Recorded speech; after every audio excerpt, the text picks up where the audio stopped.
xadooda iyo garashadooduba ay kala duwan tahay oo aan hadda ka hor heli jirin fursado sidaas oo kale ah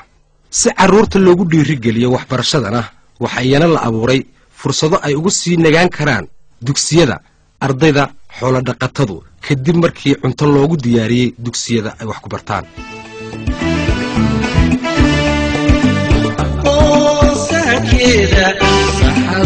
عفيمادا يا سبقينا صبور وقرقرك يا سبقينا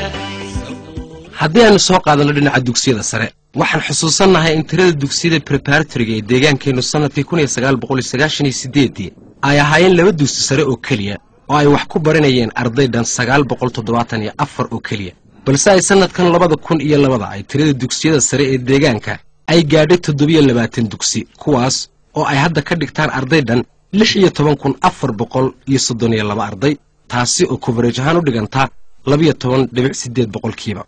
hawshaasna waxay ka mid tahay natiijooyinka bilowga ah ee laga helay hogaaminta adag iyo waxqabadka xisbiga dimuqraadiga shacabka Soomaalida iyo waliba ka go'naanshihiisa ku aadan sidii jahliga looga saari lahaa bulshada xoolo dhaqatada ah haddii aynu soo qaadan dhinaca xarumaha tababarada farsamada iyo xirfadaha waxa deegaanka ka jiray macadyada kala ah macadka tababarka xirfadaha iyo farsamada macadka waxbarashada caafimaadka macadka tababarka macallimiinta iyo kulliyadda cilmiga beeraha ee Goday kuwaasoo dhammaantoodba loo bedelay kulliyado bixiya aqoon ka tayo sarreysa midii ay hadda ku horbixin jireen tusaale ahaan haddaynu soo qaadano kulliyadda waxbarashada macallimiinta oo sanadkii 1991 ay ka soo qalinjibiyeen barayaal dhan 256 oo isugu jiray certificate iyo diploma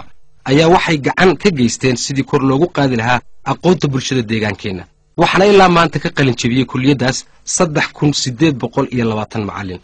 markaan eegno barayaasha aqoontoodu tahay heerka digrii ee deegaanka oo sanadkii 1987 ahaa 50 qof oo kaliya ayaa waxa maanta oo taariikhdu tahay 2002 la gaarsiiyay 436 macallin oo haysata shahaadada digriga kuwaas oo wax ka dhiga dugsiyada heerarka kala duwan ee deegaanka عدوينك سكن سماوي قديد حواس الحدودة سوي وحيالي حواس الحدودة سوي وحيالي sidoo kale waxa iyaguna jira afar dugsiyada xirfadaha iyo farsamada oo ay iska leeyihiin hantiilayaal gaar ah kuwaas oo iyaguna door laxaad le ka qaata kobcinta waxbarashada kadib markii xisbiga iyo dawladduba ay ku dhiirigeliyeen hantiilayaal fara badan inay ka qayb qaataan maalgelinta dhinaca waxbarashada ah haddaynu soo leexano xarumaha waxbarashada ee sare iyadoo deegaankeena aanay hadda ka hor ka jirin jaamacad sare ayaa xisbiga dimuqraadiga shacabka Soomaalida iyo dawladdiisuba dadaalkii ay ka galeen sidii loo heli lahaa jaamacad uu leeyahay deegaanka Soomaalidu waxa la suurtageliyay in deegaankeena uu yeesho jaamacadda Jigjiga ama Jigjiga University Goday Agricultural College ama kulliyadda beeraha ee Goday Jigjiga Health Science College oo ah macadka ama kulliyadda caafimaadka ee Jigjiga iyo waliba Jigjiga TVET kuwaas oo dhammaan ka hawlgala ama u hawlgala sidii ay u kicin lahaayeen tayada xirfadda aqooneed ee da'yarta soo koraysa ee deegaankeena waxa kaloo xisbiga dimuqraadiga shacabka Soomaalida iyo dawladdiisa deegaankuba ay dadaal u galeen inay soo jiitaan jaamacadaha kale ee dalka ka jira ee dawliga ah iyo kuwa gaarka loo leeyahayba kuwaas oo ay ka mid yihiin Alma University Civil Service College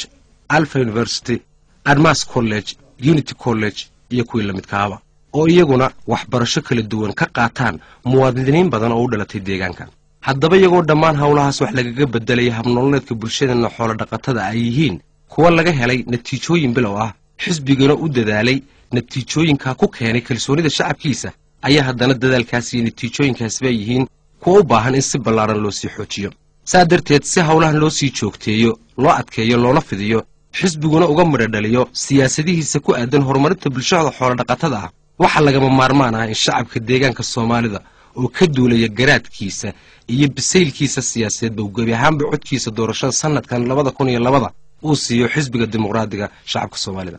calaamadiisuna waa hasha سماوي قديد حواس الحدودة سوي وحيالي حواس الحدودة سوي وحيالي